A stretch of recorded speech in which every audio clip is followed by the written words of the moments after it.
এবার রাজ্যের মানুষের জন্য সুখবর, নাগরিকত্বের সার্টিফিকেট দেবে রাজ্য সরকারই। ফলে দ্রুত নাগরিকত্বের সার্টিফিকেট মেলার আশা। এই নথি দ্রুত মিলবে।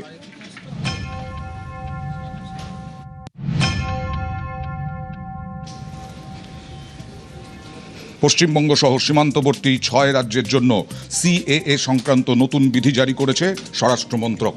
তাতে বলা হয়েছে, নাগরিকত্ব নিয়ে সিদ্ধান্ত নেবেন সংশ্লিষ্ট জেলা শাসক। তাঁর কাছেই নাগরিকত্বের আবেদন করতে হবে। আবেদনের পরে হবে শুনানি, তারপরেই হাতে নাগরিকত্বের সার্টিফিকেট। ভারত সরকারের গেজেটের মধ্য দিয়ে সিটিজেনশিপ অ্যামেন্ডমেন্ট অ্যাক্টের যে সিএএ শুনানি এবং সার্টিফিকেট ইস্যুর অধিকার পশ্চিমবঙ্গ সরকারকে দিয়েছেন। আমরা জেলা শাসকদের মাধ্যমে দ্রুত যে 2,30,000-এর মধ্যে 23,000 সার্টিফিকেট পেয়েছেন, 2,07,000 বাকি আছে এবং এখনও যারা আবেদন করেননি, এর ফলে তারা করতে পারবেন এবং আমরা দ্রুততার সঙ্গে শুনানি সম্পন্ন করে ধর্মীয় উৎপীড়নের কারণে আসা বাংলাদেশ থেকে হিন্দু শরণার্থীদের, বিশেষ করে আমাদের হিন্দু শরণার্থী মতুয়া যারা দীর্ঘদিন ধরে আশায় ছিলেন, যারা আমাদের ক্ষমতায় বসিয়েছেন, এবারে সার্টিফিকেট আমার কাছ থেকে বুঝে নেবেন।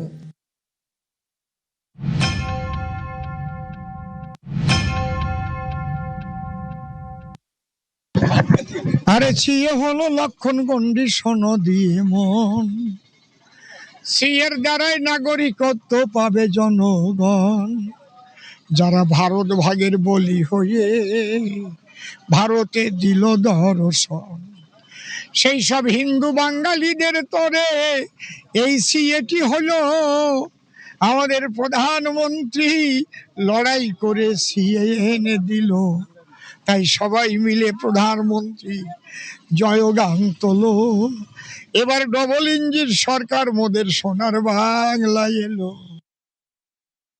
মুখ্যমন্ত্রী গতকাল ঘোষণা করেছেন যে এখন থেকে রাজ্য সরকার তদারকি করবে, দ্রুততার সঙ্গে আপনারা সার্টিফিকেট পাবেন। কি বলবেন, সুবিধা হবে? কি সুবিধা হবে? আমরা একটু বাঁচতে পারবো।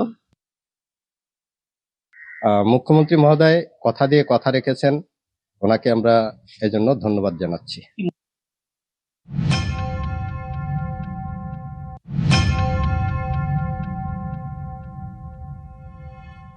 আমাদের ডিএম এর মাধ্যম দিয়ে সেই অ্যাপ্লিকেশনের সমস্ত সুযোগ সুবিধা মানুষ পাবে, তাতে আমাদের অনেকটা সুবিধা হবে। মতুয়া সমাজ খুবই আনন্দিত, অবশ্যই লাভবান হবে।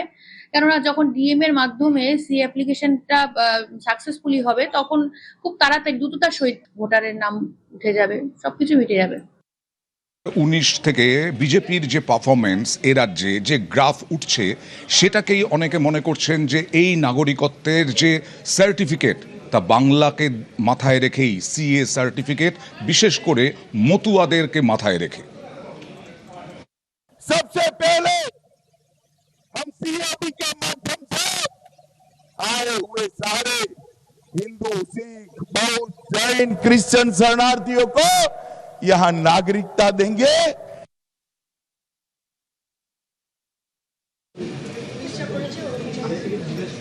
অনেকেই মনে করেন নাগরিকত্বের আশ্বাসে, সিএ এর আশ্বাসেই মতুয়ারা 2019-এ বিজেপিকে ঢেলে ভোট দিয়েছেন।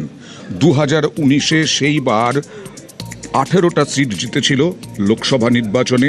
সেবার 2 24 পরগনা ও নদিয়ায় মতুয়া প্রভাবিত লোকসভা আসনগুলির মধ্যে বনগাঁ ও রানাঘাটে জয়ী হয় বিজেপি। 2019-এর বিধানসভা ওয়ারি ফল বলছে, মতুয়া প্রধান 21টি বিধানসভার মধ্যে বিজেপির লিড ছিল 9টি আসনে।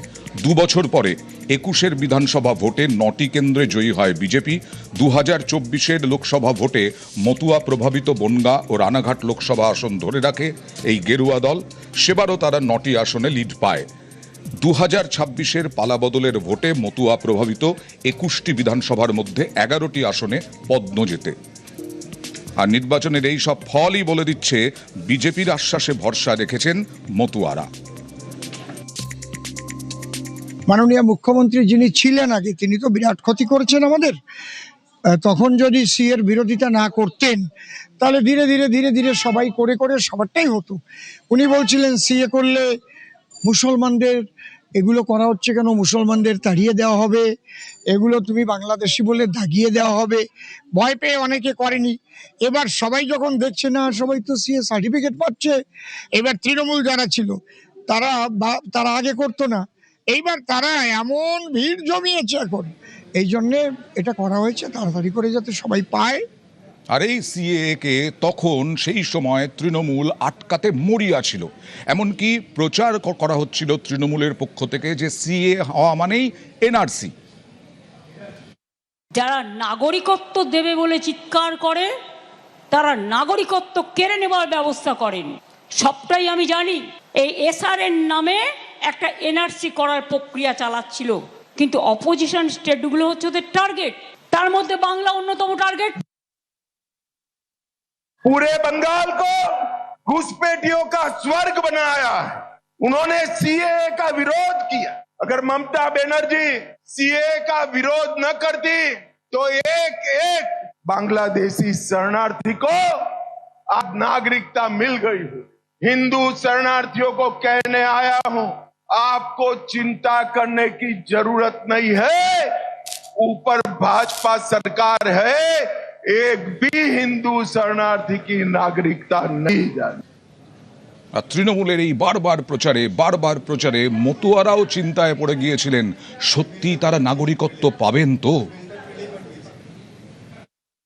আসলে এতে তো মানুষের খাওয়া ঘুম নাই, এই টেনশনে একে বাংলাদেশ থেকে বাবার সম্পত্তি ছেড়ে আমরা এই দেশে এসেছি, এখন দেখছি আরও বিপাকে পড়ি। আমাদের ভোট টোট সব আছে, আধার কার্ড আছে, প্যান কার্ড আছে, সব কিছু আছে, থাকতেও কিন্তু আমরা এখন ভীষণ দুশ্চিন্তার ভিতরে দিন কাটাচ্ছি।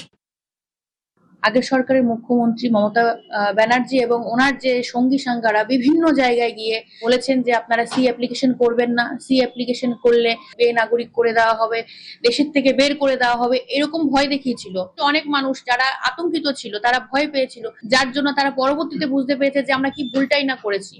তো এখন মানুষ করছে, ভুল ভেঙে গেছে, নতুন করে অ্যাপ্লিকেশন করছে। আমি আবারও বলবো, আপনারা যারা এখনো অ্যাপ্লিকেশন করেননি অতি শীঘ্রই আপনারা সি অ্যাপ্লিকেশন করুন এবং সি অ্যাপ্লিকেশন করে দেশের একদম নাগরিক হয়ে সুনিশ্চিতভাবে আপনার শুধু নয় আপনাদের পরবর্তী প্রজন্মকে সিকিউর করুন।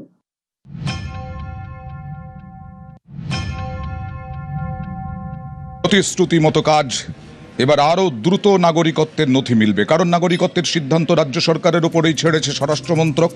এবার জেলা শাসকের কাছে আবেদন এবং তিনি আবেদন খতিয়ে দেখে শুনানি করবেন ও দ্রুত সিদ্ধান্ত নেবেন। এর ফলে আগের থেকে অনেক তাড়াতাড়ি দ্রুত নাগরিকত্বের নথি মিলবে বলে আশা।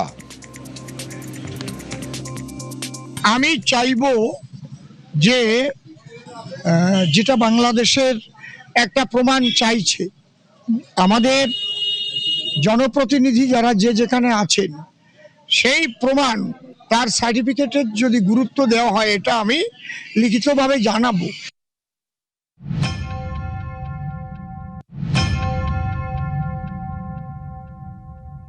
ভারত সরকারের গেজেটের মধ্য দিয়ে সিটিজেনশিপ অ্যামেন্ডমেন্ট অ্যাক্টের যে সিএএ শুনানি এবং সার্টিফিকেট ইস্যুর অধিকার পশ্চিমবঙ্গ সরকারকে দিয়েছেন। আমরা জেলা শাসকদের মাধ্যমে দ্রুত যে 2,30,000-এর মধ্যে 23,000 সার্টিফিকেট পেয়েছেন, 2,07,000 বাকি আছে এবং এখনও যারা আবেদন করেননি, এর ফলে তারা করতে পারবেন এবং আমরা দ্রুততার সঙ্গে শুনানি সম্পন্ন করে ধর্মীয় উৎপীড়নের কারণে আসা বাংলাদেশ থেকে হিন্দু শরণার্থীদের, বিশেষ করে আমাদের হিন্দু শরণার্থী মতুয়া যারা দীর্ঘদিন ধরে আশায় ছিলেন, যারা আমাদের ক্ষমতায় বসিয়েছেন, এবারে সার্টিফিকেট আমার কাছ থেকে বুঝে নেবেন। অসভ্যতামি হতে পারে, তারা বিরোধিতা করে গেরুয়াকে, হতে পারে বিজেপিকে, হতে পারে এবিভিপিকে, কিন্তু স্বামী বিবেকানন্দের পোস্টার ছেঁড়া দেখুন আবার ভাইরাল করে দিয়েছে। সেই ছবি আবার ভাইরাল, তারা সোশ্যাল মিডিয়ায় পোস্ট করেছে। কি বীরত্ব! কোনো রাজনৈতিক দলের পতাকা, ব্যানার সেগুলো পায়ে মারাতেও হয় না, কিন্তু এবিভিপির সেই পতাকা পায়ে মারিয়েছে। শুধু না, স্বামী বিবেকানন্দের পোস্টার ছিঁড়ে ফেললো এবং সেটা আবার সোশ্যাল মিডিয়ায় পোস্ট। কারা এরা? সরাসরি চলে যাব প্রতিনিধি সেবকের কাছে। মূল অভিযুক্ত, বিকেল থেকে আমরা এই খবরটা দেখাচ্ছিলাম, পলাতক ছিল, সে ক্ষমাও চেয়েছে, কিন্তু তাকে গ্রেফতার করা সম্ভব হয়নি এখনো।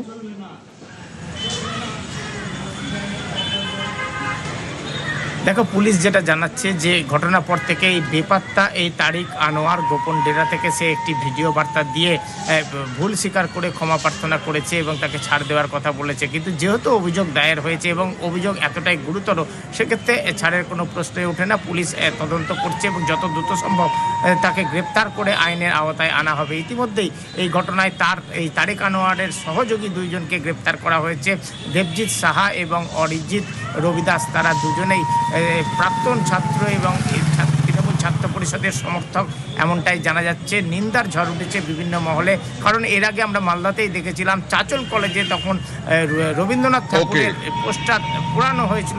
আমরাও চাইব যত দ্রুত পুলিশ পদক্ষেপ করুক এবং মূল অভিযুক্ত ক্ষমা চাক, তাতেও কোনো যায় আসে না, গ্রেফতার করা হোক।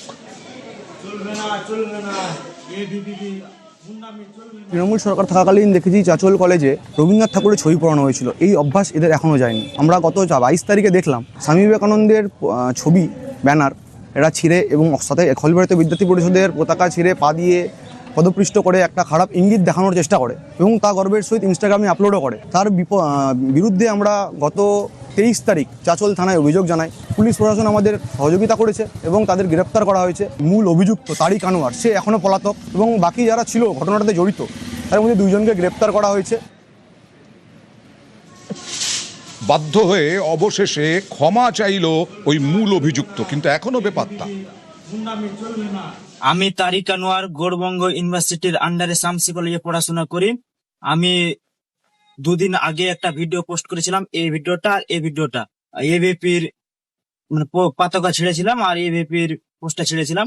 এবিপি থেকে আমাকে অনেক চাপ দিয়েছে, আমাকে মারবে, এফআইআর করবে। এগুলো না করে আমি ক্ষমা চাইছি, এগুলো ভুল হয়েছে আমার করা। ক্ষমা প্রার্থী আমি, সকলের কাছে ক্ষমা চাইছি, এবিপির কাছে ক্ষমা চাইছি, প্রিন্সিপাল স্যারের কাছে ক্ষমা চাইছি। প্রিন্সিপাল এবিপির কাছে অনুরোধ রইল যে আমাকে এভাবে এফআইআর না করে আমার নামে। আর এই নিয়ে রাজনৈতিক তরজাও তুঙ্গে। যখন মমতা বন্দ্যোপাধ্যায় সরকার ছিল তখন আমরা দেখেছি যে উনি বিবেকানন্দকে নিয়ে খুবই ভালো ভালো কথা বলেছেন। উনি বিবেকানন্দ আইডল হিসেবে দেখতেন। আমরা এটাই বলতে চাই যে বিবেকানন্দ হোক, ভগৎ সিং হোক, ঋষি মনীষীরা হোক বা যেই হোক, এরা কোনো রাজনৈতিক দলের বাপের সম্পত্তি নয়। এদের ছবি এরকম ভাবে ভ্যান্ডালাইজ করা যায় না। তৃণমূল কংগ্রেসের সাথে বা তৃণমূল ছাত্র পরিষদের সাথে এবিভিপি বা বিজেপির কোনো তফাৎ নেই। তারা দুজনই হচ্ছে গুন্ডা বাহিনীর একটা দল, তারা লুম্পেন বাহিনীর একটা দল। যারা করেছে এই বিষয়টা তারা দেখতে হবে, তারা তৃণমূল ছাত্র পরিষদ করেন। এখন তো আবার 2টো তৃণমূল ছাত্র পরিষদ, একটা বিতর্কিত তৃণমূল ছাত্র পরিষদ, মানে 42টা তৃণমূল ছাত্র পরিষদ, সে দলেরও লোক হতে পারে যারা মমতা বন্দ্যোপাধ্যায় তৃণমূল ছাত্র পরিষদকে মেলাইন করার জন্য। স্বামী বিবেকানন্দ নেতাজি সুভাষচন্দ্র বসুকে যেমন বিজেপি অপমান করে, স্বামী বিবেকানন্দকে যেমন যদি আমাদের কেউ অপমান করে থাকে, সেটা একদম আইনত ব্যবস্থা, তাকে কঠোর থেকে কঠোরতম শাস্তি দেওয়া উচিত। এইটুকু আমি আবেদন করবো প্রশাসনের কাছে। এবার বারুইপুরের খবর দেখাবো। বিজেপির আমলে বিজেপি কর্মী খুন বিজেপির হাতে, আর 24 ঘন্টার মধ্যে মূল অভিযুক্ত গ্রেফতার। কেন বারুইপুরে এই ধরনের ঘটনা ঘটল, এই নিয়ে আমরা কথা বলবো আমাদের প্রতিনিধির সঙ্গে। তবে এই মুহূর্তে আপনাদের জানাই যে বারুইপুরে বিজেপির পঞ্চায়েত সদস্য সুজন মণ্ডল গ্রেফতার। রবিবার রাতে বিজেপি কর্মী খুনে গ্রেফতার এই সুজন মণ্ডল। সরাসরি চলে যাব অর্পণের কাছে। অর্পণ, কেন এই খুনের ঘটনা এবং সুজন মণ্ডল তিনি কে আসলে?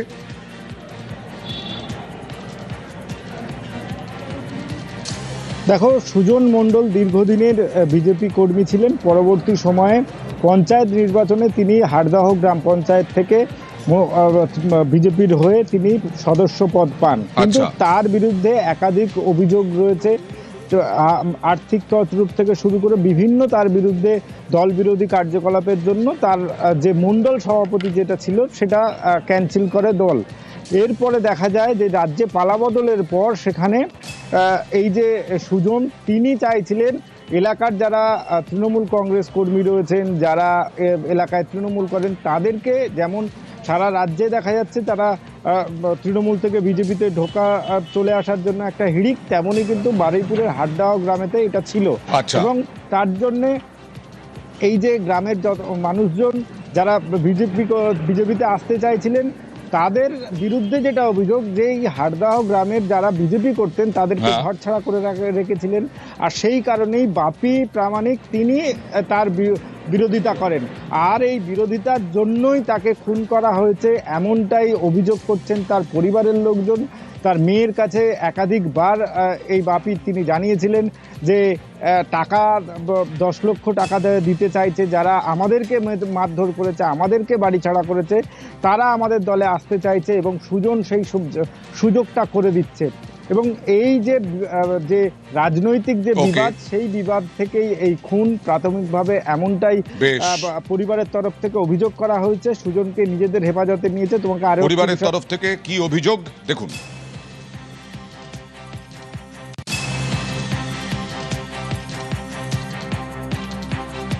ফাঁসি চাই, ফাঁসি হবে, চরণ ফাঁসি চাই।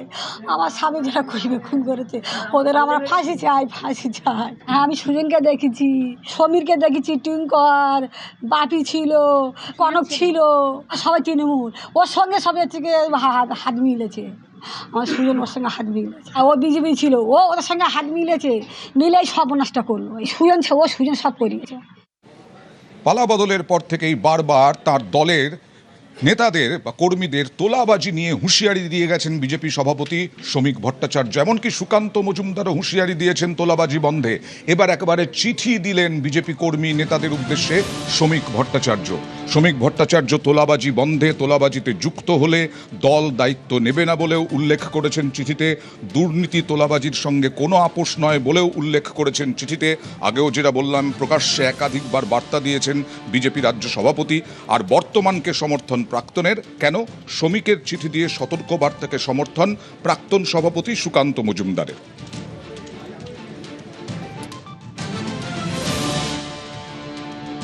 প্রত্যেকেই আমরা একটা কথাই বলছি, আমাদের মাননীয় রাজ্য সভাপতিও বলেছেন পরিষ্কার স্পষ্ট কথা, বিজেপি কামাই করার জায়গা নয়। বিজেপির সংস্কৃতি আলাদা। অগ্রগামী ছিলেন, অর্থাৎ যারা আগে আমাদের পার্টিকে লিড করেছেন তারা এক একজন নিজেদের জীবনে দৃষ্টান্ত তুলে ধরেছেন যে কিভাবে দেশকে সেবা করতে হয়, how to serve the nation. স্বচ্ছতা, সেই স্বচ্ছতা সামনের দিকে এগিয়ে নিয়ে যেতে চায় এবং তার বাইরে গিয়ে যারা বিজেপির বিরুদ্ধে, বিজেপির নীতির বিরুদ্ধে কাজ করবে, মাননীয় রাজ্য সভাপতি যেরকম বলেছেন যে বিজেপি করে খাওয়ার জায়গা নয়, আপনি এই ধরনের কাজ যদি করেন, অনৈতিক কাজ যদি করেন, পার্টি আপনার বিরুদ্ধে ব্যবস্থা নেবে, প্রয়োজনে খুব কড়া ব্যবস্থা নেবে।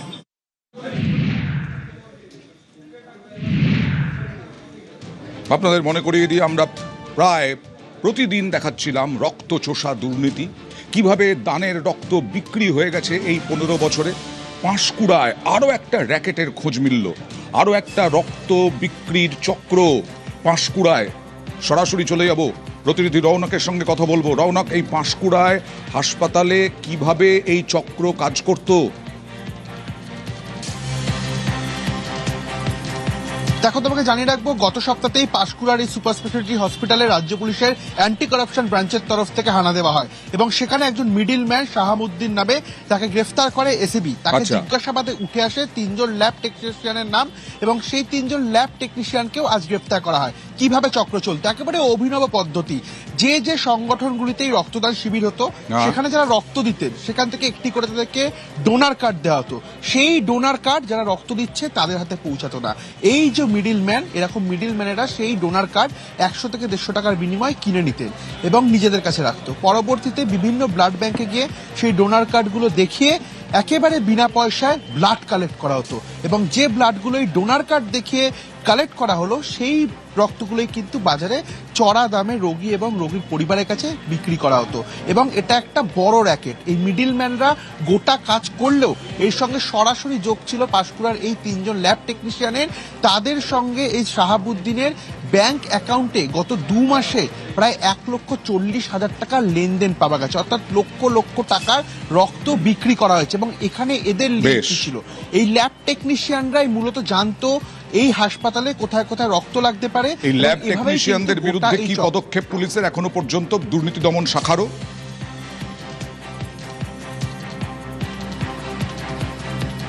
দেখো, একেবারেই যেটা জানা যাচ্ছে যে অ্যান্টি কারাপশন ব্রাঞ্চের তরফ থেকে তাদেরকে গ্রেফতার করা হয়েছে এবং শুধু এই 3 জন ল্যাব টেকনিশিয়ান নয়, এর পেছনে আরো বড় কোনো মাথা যুক্ত থাকতে পারে। একটা বড় র্যাকেট কাজ করছিল এই হাসপাতালে, আরো কারা কারা যুক্ত আছে সেই বিষয়টির জন্যই কিন্তু এই 3 জনকে ইতিমধ্যে এসিবির তরফ থেকে জিজ্ঞাসাবাদ করা হচ্ছে।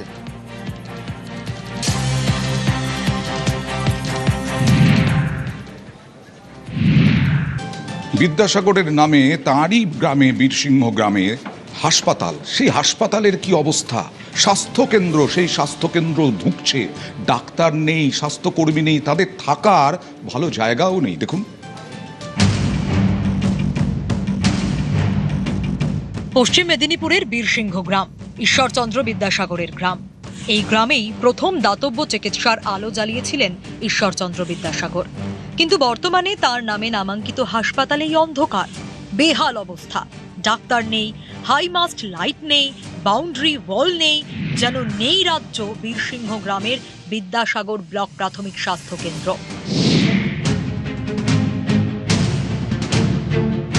প্রতি বছর জানুয়ারি পড়লেই বিদ্যাসাগর মেলা বসে বীরসিংহ গ্রামে। পা পড়ে নেতাদের, কয়েকদিনের জন্য যেন ভোলই বদলে যায় গ্রামের। কিন্তু সেই গ্রামে তার নামাঙ্কিত হাসপাতালের দিকেই কারো চোখ যায় না।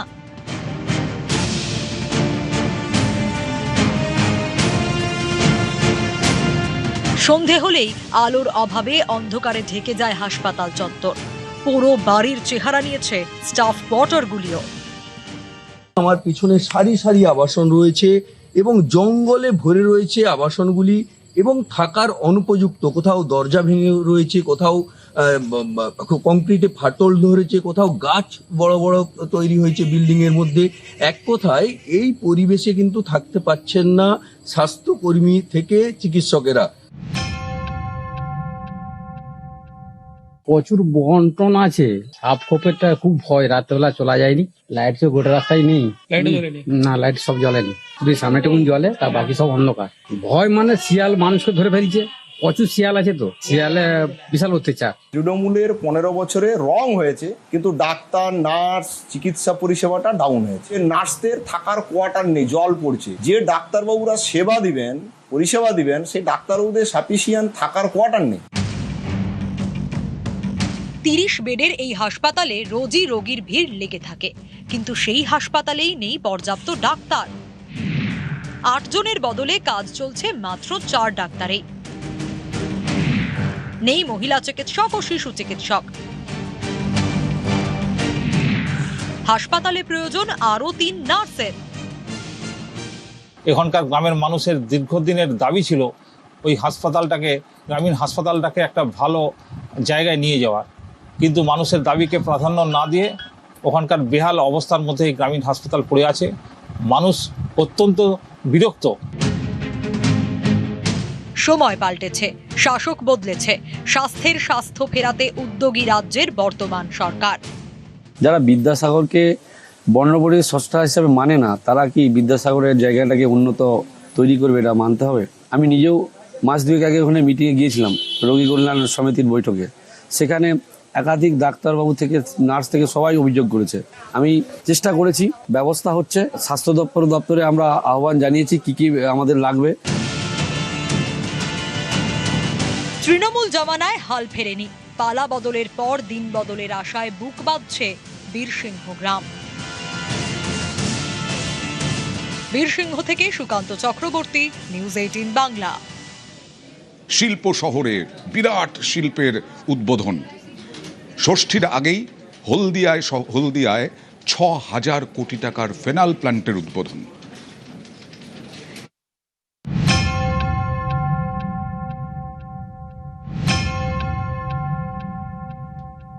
अक्टूबर हल्दिया में 6000 करोड़ का एक इन्वेस्टमेंट हुआ, वो फाउंडेशन स्टोन नहीं, वो इनोग्रेशन होगा। শিল্প শহর হলদিয়ায় ষষ্ঠীর আগেই নতুন শিল্পের বোধন। আগামী 14 অক্টোবর হলদিয়া পেট্রোকেমিক্যালসের পাশেই ফেনল ও অ্যাসিটন প্ল্যান্টের উদ্বোধন হবে। লগ্নির পরিমাণ 6000 কোটি টাকা। বদলের বাংলায় আরো কর্মসংস্থানের আশা। পালা বদলের পর নতুন মুখ্যমন্ত্রী জানাচ্ছেন নতুন বিনিয়োগ আসছে হলদিয়ায়। যে খবরে খুশি এলাকার মানুষজন, আশাও করছেন আরো ভালোর। তারা চাইছেন হলদিয়াকে ঘিরে তার যে পুরনো যে গরিমা তা ফিরিয়ে আনুক সরকার। আমরা মুখ্যমন্ত্রীর উপরে একদম 100% আশাবাদী। কেন? আমরা ওনার প্রতি আমাদের বিশ্বাস আছে, ভরসা আছে। ওনার হাত ধরেই নতুন কর্মসংস্থান হবে, নতুন শিল্প হবে, আর হলদিয়াতে নতুন দিগন্ত হবে শিল্পের। আমাদের মাননীয় মুখ্যমন্ত্রীর প্রতি আমাদের যথেষ্ট ভরসা আছে, উনি আমাদের দিকে দেখবেন। ফেনল ও অ্যাসিটোন দুটি জৈব রাসায়নিক যৌগ। মার্কেট রিসার্চ প্ল্যাটফর্মের তথ্য বলছে প্রায় 70% ফেনল ও অ্যাসিটোন আমদানি করে ভারত। এর বিপুল অংশ আসে থাইল্যান্ড থেকে। ফেনল মূলত কাজে লাগে প্লাস্টিক, নাইলন, সিনথেটিক ফাইবারের মতো একাধিক সামগ্রী উৎপাদনের প্রধান কাঁচামাল হিসেবে। স্বচ্ছ প্লাস্টিক তৈরির জন্য লাগে অ্যাসিটোন, যা দিয়ে রং, বার্নিশ, রেজিন এবং সেলুলোজ অ্যাসিটেট গলানো হয়। নেইল পলিশের রিমুভার তৈরি করা হয়। গুজরাট ও কেরলের পরে ফেনল ও অ্যাসিটোনের কারখানার উদ্বোধন হতে চলেছে বাংলায়, শিল্পনগরী হলদিয়ায়।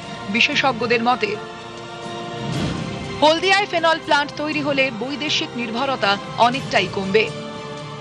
প্রায় কাজ শেষ করার আমার সঙ্গে ইতিমধ্যে পূর্ণেন্দু চ্যাটার্জি মহোদয় দুবার মিটিং করেছেন।